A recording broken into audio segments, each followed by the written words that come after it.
Hello everybody, today I would like to demonstrate how you can add widgets on your iPhone 14 series device.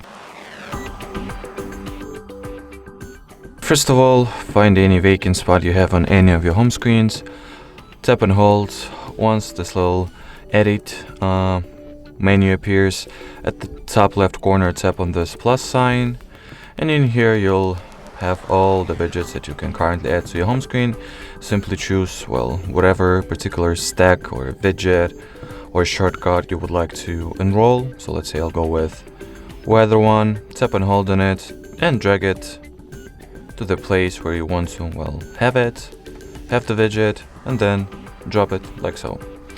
After you have, made all the configurations that you were interested in, click on the done button at the top right corner, and that will be it. Alrighty, so thank you so much for watching, and bye bye.